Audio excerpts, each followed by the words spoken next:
طواف کی صورت میں، عمرہ کی صورت میں، تلاوت قرآن کی صورت میں، ذکر و اذکار کی صورت میں، زیارت کعبہ شریف کی صورت میں. الحمدللہ اللہ تعالیٰ آپ کی ہر عبادت، جملہ، عمرہ، ابھی تک ماشاءاللہ ہمارے دیشی بھائی ڈیلی ایک عمرہ کر رہے ہیں ماشاءاللہ. اللہ تعالیٰ ساری عبادت کو اپنی بارگاہ میں شرف قبولیت فرما کر ہمارے صغیرہ کبیرہ گناہوں کو معاف فرمائے. جو اونچی بولے گا اس کے جلدی معاف فرمائے. اچھا، مکہ کی ایک نیکی 1 لاکھ کے برابر ہے.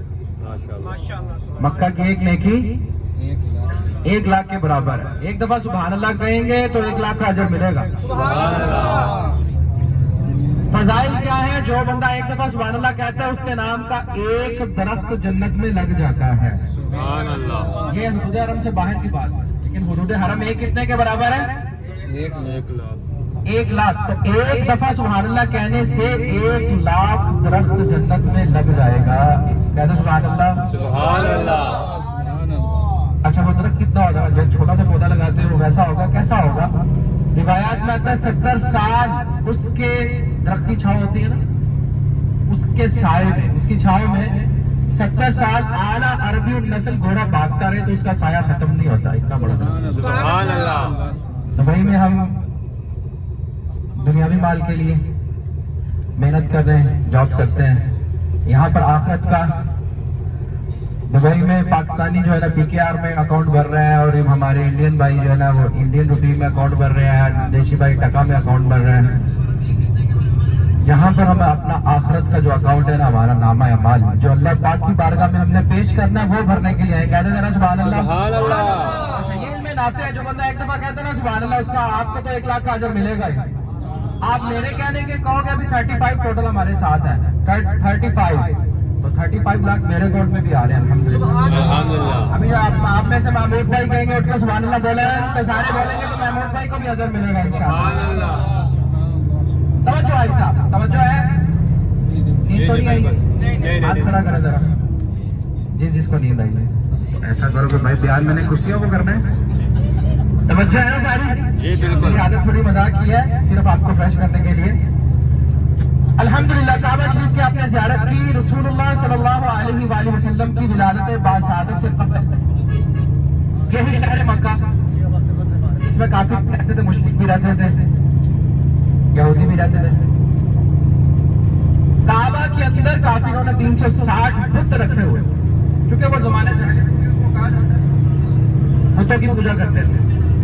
360 کعبہ کے اندر انہی پتھروں سے بنا کے، یہ آپ دیکھ رہے ہیں پورا مکہ سٹی پہاڑوں کے اندر انہی پتھروں سے بنا کر کے، تراش کر کے کعبہ کے اندر رکھا ہوا تھا. معاشرے کا نظام نرم برم تھا.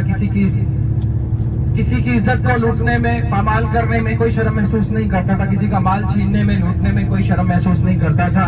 اسی لیے اس کو زمانے جاہلیت کہا جاتا تھا، کیونکہ ان کو عقل شعور نہیں تھی.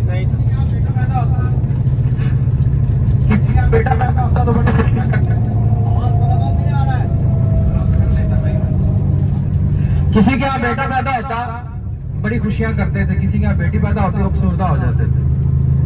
اور صرف افسردہ ہی نہیں ہوتے تھے، اپنے اعزا و اقربا کے طعن و تشنیع کے ڈر سے زمانہ جاہلیت میں کافر اپنی بیٹیوں کو زندہ دفن کر دیتے تھے. یہ حالت.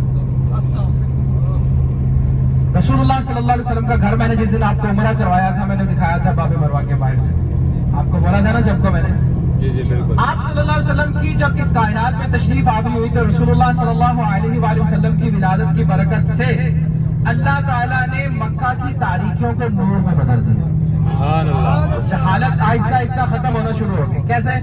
رسول اللہ صلی اللہ علیہ وسلم نے نہیں مکہ کے کافر و مشرکوں منافقوں کے سامنے اپنی حیات طیبہ کا ابتدائی حصہ گزارا، جوانی.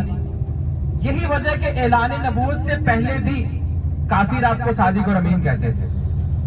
اچھا، یہ ایک دو دوست میں کھڑا ہو کے بیان اسی لیے کر رہا ہوں کہ میں نے آپ کو اس دن بھی میں نے آپ کو بتایا تھا کہ میں کھڑا ہو کے بیان کرتا ہوں کہ میں حاجیوں کو ذرا دیکھوں. جو سو رہے ہیں نا میں ایسے ہی بند کرا دوں گا، پھر نہیں نیند آئے گی. بھائی صاحب یہ بیان ایک ہی دفعہ ہوگا. یہ نہیں ہے کہ آپ ایک زیارت نہیں کر سکے، گاڑی دوبارہ یو ٹرن لے لو. آج کل یو ٹرن لینا بڑا مشکل ہے نا، ڈیزل بھی مہنگا ہو گیا. ایسا پھر بھی گروپ نہیں آتا. توجہ رہے گی تو ساری سمجھ آئے گی. ایک حاجی سچ میں پچھلے گروپ میں سو رہا تھا تو میں پہنچ گیا میدان عرفات. میں نے کہا حاجی جبل سور کا پہاڑ آ گیا. کدھر ہے بولا کدھر ہے. ایسا نہیں کرنا میرے بھائی. ایک ہی ٹرپ آئے گا ہمارا زیارت کے لیے آج کا, اس کے بعد آپ کا مدینہ کا ٹرپ بھی ہوگا. ٹھیک ہے انشاءاللہ. تو اپنے دائیں بائیں والے بھائی کو دھیان سے دیکھنا. میری نظر میں آج جو آ رہا ہے نا, میرا بیان روک دیا, اس کو دیکھ کے سونا نہیں ہے. مجھے پتا ہے, میں ساری چیزیں سمجھتا ہوں الحمدللہ. آپ زیادہ وقت حرم میں گزار رہے ہیں تو یہ چیز آپ کے لیے ضروری ہے. ٹھیک ہے نا. زیادہ فرسٹ ٹائم والے آئے ہیں وہ دیکھیں گے. نیند تو آ رہی ہے, جہاں کمر سیدھی ہوتی ہے نا آج کل نیند آ جاتی ہے. چونکہ آپ کم سو رہے ہو, زیادہ عبادت میں اپنا وقت گزار رہے ہو, میں سمجھتا ہوں, لیکن یہ زیادتی بھی آپ کو کروانی ہے میں نے تھوڑا سا. ٹھیک ہے نا, سمجھ گئے. جزاک اللہ. کہاں تک میری بات پہنچی تھی؟ اچھا, میں بیان کرتا رک کے سوال بھی کرتا ہوں. کس سے کروں گا اب یہ مجھے نہیں پتا, پھر اس کو بتانا پڑے گا, پھر بندہ ہائی لائٹ ہو جاتا ہے. یہ بھی ذہن میں رکھنا تاکہ مجھے پتہ لگے آپ کو سمجھ آ رہی ہے. میں محنت کر رہا ہوں آپ کے لیے. آپ نے یہ واقعہ زندگی میں بار سنے ہوئے, لیکن آج جب سن کے دیکھیں گے تو ایمان اور زیادہ تازہ ہوگا انشاءاللہ. کہاں تک پہنچا تھا یہ ہمارے بھائی اٹھ کے بتانے چاہ رہے تھے. جی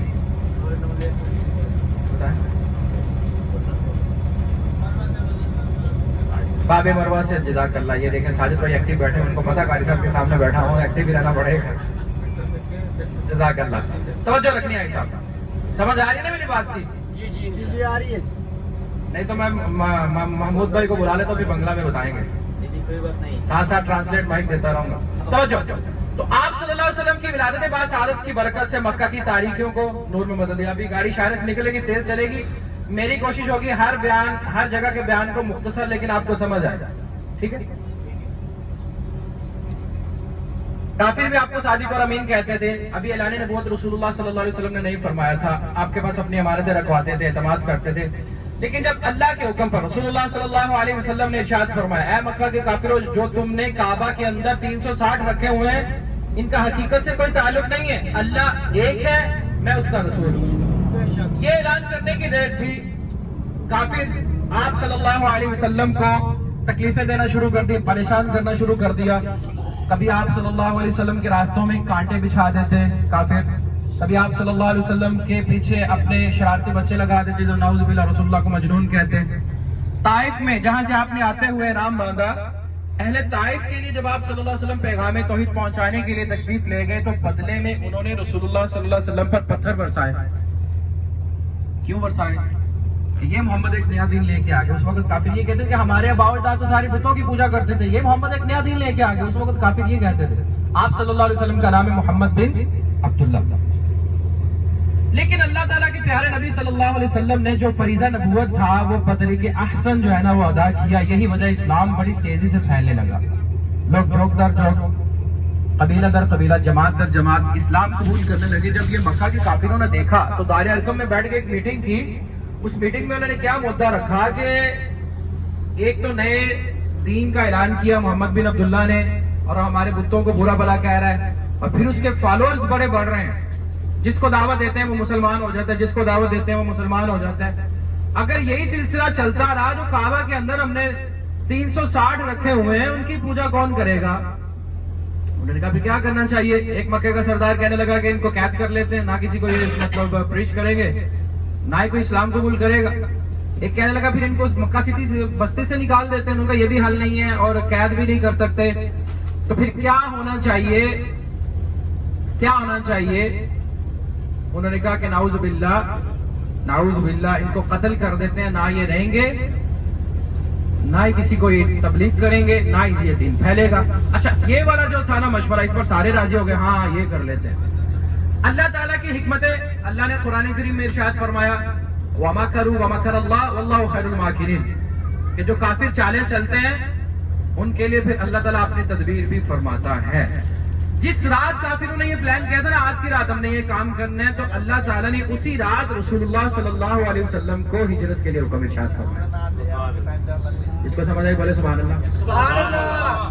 اب رسول اللہ صلی اللہ علیہ وسلم نے حضرت ابوبکر صدیق کو اشارہ فرمایا, اے ابوبکر تیار رہنا, ہمیں ہجرت کے لیے نکلنا ہے. تو حضرت ابوبکر صدیق رضی اللہ تعالیٰ عنہ بیان کرتے ہیں کہ میں ہر رات تیار رہتا تھا کہ آج کی رات ہجرت کی رات تھا. حضرت علی کو جس رات کافروں نے یہ پلان کیا تھا, اس رات رسول اللہ صلی اللہ علیہ وسلم نے اپنے گھر میں حضرت علی کو بلا کر کے ارشاد فرمایا, علی آج کی رات میرے بستر پر قیام کرنا, صبح ہوتے ہی اہل مکہ کی امانتوں کو لوٹا کے جلد مدینے چلے آنا.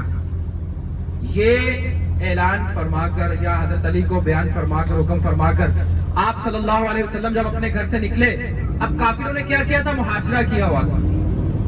آدمی لوگ کھڑے کیے تھے کہ جدھر سے نکلیں گے ہم اپنا کام کریں گے. رسول اللہ صلی اللہ علیہ وسلم نے جب کافروں کا محاصرہ دیکھا، اپنی مٹھی مبارک میں مٹی لی، سورہ یاسین شریف کی یہ آیت کریمہ پڑھی، بسم اللہ الرحمن الرحیم، وَجَعَلْنَا مِن بَيْنِ أَيْدِيهِمْ سَدًّا وَمِنْ خَلْفِهِمْ سَدًّا فَأَغْشَيْنَاهُمْ فَهُمْ لَا يُبْصِرُونَ. اس مٹی پر پھونک مار کر کافروں کی طرف اڑا دی.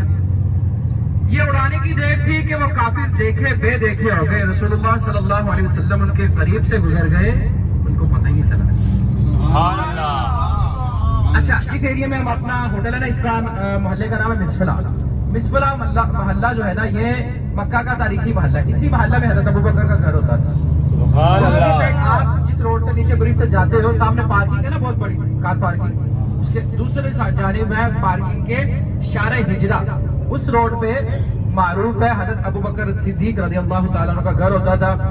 حضرت عمر فاروق رضی اللہ تعالیٰ عنہ کا بھی گھر ہوتا تھا. حضرت حمزہ رسول اللہ صلی اللہ علیہ وسلم کے چچا جب مکہ میں رہتے تھے، ان کا بھی ادھر ہی گھر ہوتا تھا. اور یہ ابراہیم خلیل روڈ میں نے آپ کو بتایا تھا، سبحان اللہ. جس روڈ سے آپ جا کے حرم پہنچتے ہو، کیا نام ہے اس کا؟ ابراہیم خلیل. تو یہ ابراہیم خلیل سیدنا ابراہیم علیہ الصلوۃ والسلام مکہ میں اسی محلہ مسفلا میں رہتے تھے. یہ انہیں کے نام کی نسبت سے اس روڈ کا نام کیا ہو گیا؟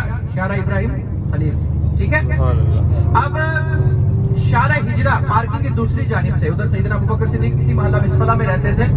تو وہاں سے آپ صلی اللہ علیہ وسلم نے، یہ معروف ہے انہی راستوں سے، ابھی پہلا ہمارا زیارت کا پوائنٹ ہے جبل ثور.